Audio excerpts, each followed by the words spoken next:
നമസ്കാരം. ഞാൻ ഡോക്ടർ കൽപ്പന, senior gynaecologist, പാർക്കോ hospital, Vadakara.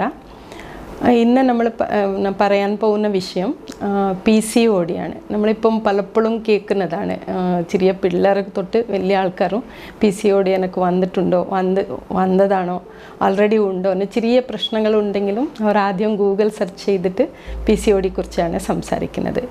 PCOD എന്നെങ്കിൽ പോളിസിസ്റ്റിക് ഓവേറിയൻ ഡിസീസ്, അല്ലെങ്കിൽ ഇതിൻ്റെ സാധനങ്ങളെല്ലാം പുറത്ത് വരുമ്പോൾ പോളിസിസ്റ്റിക് ഓവേറിയൻ സിൻഡ്രോം എന്നാണ് പറയുന്നത്. ഇതൊരു ജീവനശൈലിൻ്റെ ഒരു അസുഖമാണ്. ഇത് പെൺകുട്ടികൾക്ക് എപ്പോൾ വേണമെങ്കിലും വരാം. ഇപ്പോൾ ഏകദേശം 95% അഡോളസെൻ്റ് അല്ലെങ്കിൽ ചെറിയ പ്രായമുള്ള ടീനേജ് കുട്ടികൾക്ക് കണ്ടെത്തിയിട്ടുണ്ട്. അപ്പോൾ ഇത് വലിയ ആൾക്കാർക്ക് വന്നെങ്കിൽ ഭാവിക്ക് വന്ധ്യത വരാൻ സാധ്യതകളും ഉണ്ട്. അപ്പോൾ PCOD എന്നെങ്കിൽ നമ്മൾക്ക് ഗർഭാശയം 2 അണ്ഡാശയം ഉണ്ടാവും. ഈ അണ്ഡാശയത്തിൽ കുറേ കുമ്പളങ്ങളാവും, അല്ലെങ്കിൽ ചെറിയ ചെറിയ പൊക്കളങ്ങളാവും. പിന്നെ നീർ വയ്ക്കും. ഈ അണ്ഡാശയത്തിൻ്റെ വലുപ്പം കൂടും. അതാണ് പോളിസിസ്റ്റിക് അല്ലെങ്കിൽ കുറേ കുമ്പളങ്ങളുള്ള ഒരു ഡിസീസാണ് പറയുന്നത്. അങ്ങനെ ആവുമ്പോൾ എന്താവും, മാസക്കുളിയാവും. മാസം ഒരു അണ്ഡാശയം പൊട്ടിയിട്ട് ഒരു മുട്ട ഉണ്ടാവും.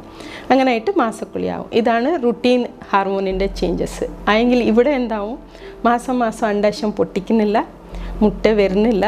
അങ്ങനെയായിട്ട് ഹാർമോണിൻ്റെ ചേഞ്ചസ് ഉണ്ടാവും. ഈ ഹാർമോണിൻ്റെ ചേഞ്ചസ് ഉണ്ടാവുമ്പോൾ നമ്മളെ ശരീരത്തിൽ നിന്ന് ബ്രെയിനിൽ തൊട്ടേ ചേഞ്ചസ് തുടങ്ങും. അങ്ങനെയായിട്ട് മാസക്കുളി നേരെ ആവുന്നില്ല, മാസക്കുളി വ്യത്യാസമാവും. ഇപ്പോവും ഇല്ല ആവുന്നത് തന്നെ കുറച്ച് ബ്ലീഡിങ് കുറവായിട്ടോ, ഇല്ല 1.5 മാസം 2 മാസം ചിലപ്പോൾ 3 മാസം 6 മാസം ആകുമ്പോൾ മെൻസസ് ആവും. വല്ലാത്ത തടി കൂടും. ചില ആൾക്കാർക്ക് തടി കുറയും. പിന്നെ അതൊപ്പം അവർക്ക് ഈ കഴുത്ത് ഭാഗത്തിലും പിന്നെ ഇവിടെ എല്ലാം കുറച്ച് കറുത്ത് കളർ കൂടിപ്പോവും. പിന്നെ കുറേ പിമ്പിൾ കൂടിപ്പോവും. പിന്നെ വണ്ണം വയ്ക്കും. വയറ് സ്ഥലത്തിലാണ് കുറച്ച് കൂടുതലായിട്ട് വണ്ണം വയ്ക്കും. മോവെല്ലാം വീർത്ത് വരും. ഇതാണ് ഇതിൻ്റെ ലക്ഷണങ്ങൾ. പെൺകുട്ടികൾ ഉണ്ടെങ്കിൽ ഈ കുട്ടികൾ, ടീനേജ് കുട്ടികൾ നമ്മളടുത്ത് വരുന്നത് ഇവിടെ എല്ലാം കൂടുതൽ രോമ വളർച്ച വരുന്നുണ്ട്. മുഖത്തുള്ള രോമങ്ങൾ കൂടുതലുണ്ട്. പിന്നെ കുറേ പിമ്പിൾസ് വരുന്നു. ഈ കഴുത്ത് ഭാഗത്തിൽ കറുപ്പായിട്ട് വരുന്നത്. അങ്ങനെ ആയിട്ടാണ് അവർ വന്ന് കാണിക്കുന്നത്. ഇതെല്ലാം ഇതിൻ്റെ ഒരു ലക്ഷണങ്ങളാണ്. നമ്മൾക്ക് ഹൈപ്പർ ആൻഡ്രോജനിസം എന്ന് പറയും, ഹിർസട്ടിസം എന്ന് പറയും. അല്ലെങ്കിൽ കൂടുതലായിട്ട് നമ്മൾക്ക് ഈ മുഖത്തിൽ രോമങ്ങൾ കൂടുക, കറുത്ത കളർ വരുക, പിന്നെ വല്ലാത്ത തടി കൂടുക. ഇതാണ് ഇതിൻ്റെ ലക്ഷണങ്ങൾ. ഇങ്ങനെ ഉണ്ടെങ്കിൽ നമ്മൾ സംശയിക്കുക PCOD ഉണ്ടാവുമോ എന്നിട്ട്. അപ്പോൾ ഇതിൻ്റെ ടെസ്റ്റ് ഒന്ന് ബ്ലഡ് ടെസ്റ്റ് ചെയ്യുക, അതേപോലെ തന്നെ സ്കാനിങ് ആണ്. സ്കാനിങ് രണ്ടും ചേർത്തിട്ടാണ് PCOD ഉണ്ട് എന്നിട്ട് മനസ്സിലാക്കാൻ പറ്റും. അപ്പോൾ ഇതിൻ്റെ പ്രശ്നങ്ങൾ എന്തൊക്കെ ഉണ്ടാവും എന്ന് പറഞ്ഞാൽ മാസക്കുളീൻ്റെ വ്യത്യാസങ്ങളും ഉണ്ടാവും. പിന്നെ വലിയ ആൾക്കാരുണ്ടെങ്കിൽ ഗർഭിണിയാവാൻ കുറച്ച് പ്രയാസം ഉണ്ടാവും. ഇത് കുറേ കാലങ്ങൾ കൂടി വരുമ്പോൾ അവർക്ക് ഷുഗർ വരാൻ പ്രശ്നങ്ങൾ ഉണ്ടാവാൻ സാധ്യത ഉണ്ട്. അതേപോലെ ഹാർട്ടിൻ്റെ പ്രശ്നം ഉണ്ടാവാൻ ആവും. എൻഡ് സ്റ്റേജിൽ ചിലപ്പോൾ ക്യാൻസർ ആവാൻ സാധ്യതകളും ഇതുകൊണ്ട് ഉണ്ട്. അപ്പോൾ ഇതൊക്കെ നമ്മൾക്ക് ഫസ്റ്റ് ഞാൻ എന്താണെന്ന് പറയുന്നത്, ഇത് വന്നു ഇല്ലെങ്കിൽ കണ്ടുപിടിച്ചു ഇല്ലെങ്കിൽ പ്രശ്നമുണ്ട് എന്നെങ്കിൽ അപ്പോൾ മെയിൻ പേടിക്കരുത്. രണ്ടാമത്തെ ഗൂഗിൾ പോയിട്ട് സെർച്ച് ചെയ്തിട്ട് നിങ്ങൾ സ്വന്തം ട്രീറ്റ്മെൻറ്റും ചെയ്യരുത്. അത് ഇങ്ങനെ അവസാന ക്യാൻസറാണ് ഗൂഗിൾ പറയുന്നത്, അത് പറഞ്ഞിട്ട് ടെൻഷൻ അടിക്കേണ്ട. ഇതൊക്കെ ട്രീറ്റ്മെൻറ്റ് ഉണ്ട്. നമ്മൾക്ക് ഇത് പറഞ്ഞല്ലേ, ആദ്യം പറഞ്ഞ പോലെ ഇതൊരു ജീവനശൈലിൻ്റെ മാറ്റങ്ങൾ ഉണ്ടായിട്ടുള്ള ഒരു ഡിസീസാണ്. ഇപ്പം കുറച്ച് ഭക്ഷണ രീതികളും മാറിപ്പോയി. കുറേ ജങ്ക് ഫുഡ്സാണ്, സമയത്തൊക്കെ കഴിക്കില്ല. പിന്നെ സ്ട്രെസ് ഇൻഡ്യൂസ്ഡാണ്. വേഗം ടെൻഷൻ അടിക്കുന്നു, ചെറിയ കാര്യത്തൊക്കെ ഇങ്ങനെ ചിന്തിച്ച് നിൽക്കുന്ന സമയത്ത് ഉറങ്ങുന്നില്ല. ഫിസിക്കൽ ആക്ടിവിറ്റി തീരെ ഇല്ലാതായി പോയിട്ടുണ്ട്. ഇതെല്ലാം കാരണങ്ങളാണ്. അപ്പോൾ നമ്മൾക്ക് ഒരു ഡിസീസ് ഉണ്ടെങ്കിൽ ആദ്യം തടയാൻ എന്തൊക്കെ ചെയ്യാൻ പറ്റുമെന്നെങ്കിൽ പ്രിവെൻഷൻ, പിന്നെ ഡയഗ്നോസിസ്, പിന്നെ ട്രീറ്റ്മെൻറ്റ്, പിന്നെ ഭാവിക്ക് പ്രിവെൻഷൻ. ഇങ്ങനെയാണ് നമ്മൾ ഒരു രീതിയിൽ പോവുക. അപ്പോൾ പ്രിവെൻഷൻ എന്താ, നമ്മൾക്കിപ്പോൾ ചെറുപ്പം മുതലേ കുട്ടികൾക്ക് പറഞ്ഞു കൊടുക്കണം. ഒന്ന് സമയത്തേക്ക് ഭക്ഷണം കഴിക്കുക. ഈ മെയിൻ ഈ സ്കൂളിൽ പോകുന്ന കുട്ടികൾ ബ്രേക്ക്ഫാസ്റ്റ് ഒഴിവാക്കിയിട്ട് പോകുന്നത്, അത് ചെയ്യരുത്. രാവിലത്തെ ബ്രേക്ക്ഫാസ്റ്റ് മിസ്സാക്കല്ലേ. ജങ്ക് ഫുഡ് കഴിക്കേണ്ടെന്ന് പറഞ്ഞാൽ നമ്മൾ ശത്രുക്കളായി പോകും. അപ്പോൾ നമുക്ക് ജങ്ക് ഫുഡ് അല്ലെങ്കിൽ അതുകൊണ്ട് റെസ്ട്രിക്റ്റ് ചെയ്യാൻ പറയാം. ആഴ്ചയിൽ 1 ദിവസം ഇല്ല 2 ദിവസം. ബാക്കിയെല്ലാം പച്ചക്കറി ഇലക്കറികൾ കൂടുതൽ കഴിക്കുക, വെള്ളം നന്നായിട്ട് കുടിക്കുക, സമയത്തേക്ക് കഴിക്കുക. മൂന്നാമത്തെ സ്ട്രെസ്സ് ചെറിയ ചെറിയ സ്ട്രെസ്സും ഇപ്പോൾ എല്ലാം പീർ പ്രഷർ കുറച്ച് കൂടിപ്പോയിട്ടുണ്ട്. പിന്നെ ഫേമസ് ആവണം, കുറച്ച് കൂടുതലായിട്ട് നമ്മൾ നോട്ടഡ് ആവണം, അങ്ങനെ ഒരു കുറച്ച് പ്രഷറായിട്ടുണ്ട് കുട്ടികൾക്ക്. വലിയ ആൾക്കാർക്കും അങ്ങനെ തന്നെ. അതിൻ്റെ സ്ട്രെസ്സ് ഒന്ന് കുറയ്ക്കുക. പിന്നെ നമ്മൾക്കായിട്ട് സമയം ഒതുക്കുക. അഞ്ചാമത്തെ നമ്മൾ കുറച്ച് എക്സസൈസ്. ഒന്നും പറ്റില്ല, ജിമ്മിക്ക് പോകാനായിട്ട് നമ്മൾ മെമ്പർഷിപ്പ് എടുക്കും, എങ്കിൽ അതൊക്കെ പോവില്ല കറക്റ്റായിട്ട്. അപ്പോൾ അറ്റ്ലീസ്റ്റ് രാവിലെ ഉച്ചയ്ക്ക് വൈകുന്നേരം ഇല്ലെങ്കിൽ ഉള്ളപ്പോൾ ഒരു ഹാഫ് ആൻ അവർ വാക്ക് ചെയ്യുക. കുട്ടികളുണ്ടെങ്കിൽ ഇല്ല വലിയ ആൾക്കാരെ ഉണ്ടെങ്കിൽ ഒരു 2 പാട്ട് വെച്ചിട്ട് ഡാൻസ് കളിക്കാൻ പറയുക. അതാണ് ബെസ്റ്റ് എക്സസൈസ്. ബ്രിസ്ക് വാക്കും പിന്നെ ഡാൻസിങ് ബെസ്റ്റ് എക്സസൈസാണ്. പിന്നെ ഡയറ്റ്, എക്സസൈസ്, സ്ട്രെസ്സ്, ഈ 3 കാര്യമാണ് ഇതിൻ്റെ 3 മന്ത്രങ്ങൾ. പിന്നെ നെക്സ്റ്റ് ഇതിൻ്റെ ഡയഗ്നോസിസ് അല്ലെങ്കിൽ എങ്ങനെ കണ്ടുപിടിക്കണം പറഞ്ഞാൽ ബ്ലഡ് ടെസ്റ്റ്, അവരുടെ സിംറ്റംസ്, അവർക്ക് ലക്ഷണങ്ങൾ കൊണ്ട് നമ്മൾ മനസ്സിലാക്കുക. പിന്നെ ബ്ലഡ് ടെസ്റ്റ്, പിന്നെ സ്കാനിങ്. ഒരു പ്രാവശ്യം കൺഫേം ആയി ഇങ്ങനെ PCOD ഉണ്ട് എന്നെങ്കിൽ ഫസ്റ്റ് നമ്മൾ ട്രീറ്റ്മെൻറ്റ് പറയുന്നത് life style modification, diet, exercise, stress management.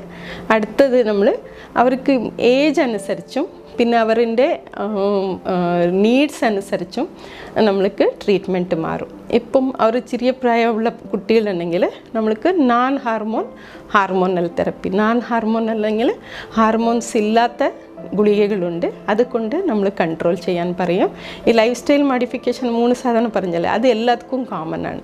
നിങ്ങൾ ഹാർമോൺ എടുക്കുമോ, ഹാർമോൺ എടുക്കാതെ ഇരിക്കുമോ, വന്ധ്യത ചികിത്സ ചെയ്യുമോ, സർജറി ചെയ്യുമോ, എന്ത് ചെയ്താലും ഇത് ബേസാണ് life style modification. Diet, exercise, stress. അതല്ലാത്ത ഹോർമോണൽ ഗുളികയാണ് നമ്മൾ ആദ്യം കൊടുക്കുന്നത്. പിന്നെ ടീനേജേഴ്സ്ക്ക് മെയിൻ അതാണ്. തീരെ പറ്റാത്ത അവസാന ഘട്ടത്തിലാണ് ഹാർമോൺസൊക്കെ പോകുന്നത്. ബൈ ചാൻസ് ലേഡീസ് ഉണ്ട് ഇപ്പം തന്നെ ഗർഭിണിയാവണം, അങ്ങനെ ഉണ്ടെങ്കിൽ അവർക്ക് ചെറിയ ഡോസ് ഹാർമോൺ തരും. അതല്ലാത്ത നല്ല മോശമുണ്ട്, കുറേ കൊല്ലങ്ങളായി ഗർഭിണിയാവാത്ത, നല്ല സ്ട്രെസ്ഡാണ്, വേറെ ആഡഡ് ഫാക്ടേഴ്സും ഉണ്ട് എന്നെങ്കിൽ നമ്മൾ സർജറിക്ക് പോകും. സർജറി ആണെങ്കിൽ വലിയ ഓപ്പറേഷന് അണ്ടാശം മൊത്തം എടുക്കും, അങ്ങനെയല്ല. പൊക്കളങ്ങളെല്ലാം നമ്മൾ ലാപ്രോസ്കോപ്പി വഴിയോ ഇല്ല ഓപ്പൺ വഴിയോ തുളയാക്കിയിട്ട് ആ പൊക്കളങ്ങൾ പൊട്ടിക്കും. ഇതാണ് സർജറി.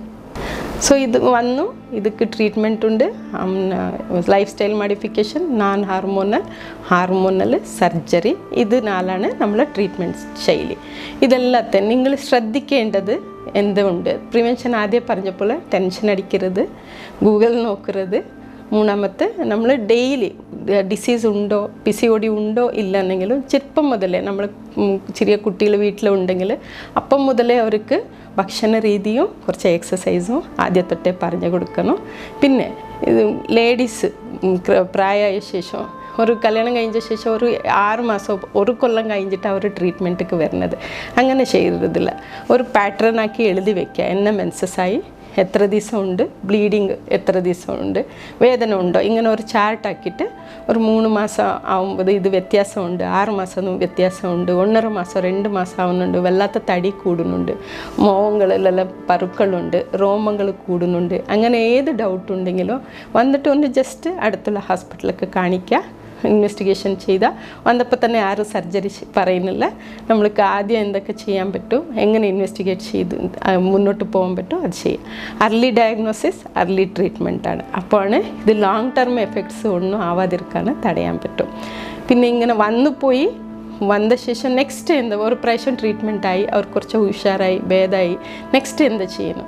ഒരു പ്രാവശ്യം കുട്ടിയായി പിന്നെ ശ്രദ്ധിക്കാതെ ഇരിക്കരുത്. ഈ പാറ്റേൺ ഇതേപോലെ ഫോളോ ചെയ്യണം. ഡയറ്റും എക്സസൈസും സ്ട്രെസ് മാനേജ്മെൻറ്റും ഇങ്ങനെ തന്നെ ഫോളോ ചെയ്തെങ്കിൽ നമ്മൾക്ക് പിന്നെയും PCOD വരാനുണ്ട്. അവർ ചോദിക്കും പേഷ്യൻ്റ് ചെറിയതായിട്ടുണ്ടോ, നല്ല ഉണ്ടോ, കുറഞ്ഞിട്ടുണ്ടോ, അങ്ങനെ ഒന്നുമില്ല. മൈൽഡ്, മോഡറേറ്റ്, സിവിയർ ആണ്. അതിൽ സിംറ്റംസും ഈ ഓവറിൻ്റെ സൈസ് അനുസരിച്ചാണ് നമ്മൾ അങ്ങനെ ഡിവൈഡ് ചെയ്യുന്നത്. ഇത് നമ്മൾ ലൈഫ് സ്റ്റൈൽ മോഡിഫിക്കേഷൻ ചെയ്താൽ തന്നെ പകുതി പ്രശ്നങ്ങൾ മാറും കേട്ടോ. ഇത് പിന്നെ ഭാവിക്ക് നിങ്ങൾക്ക് ട്രീറ്റ്മെൻറ്റ് കിട്ടി, ഗർഭിണിയായി, കുട്ടിയായി, നെക്സ്റ്റ് എന്താ ചെയ്യുന്നു, ഇതേ പാറ്റേൺ ഫോളോ ചെയ്താൽ മതി.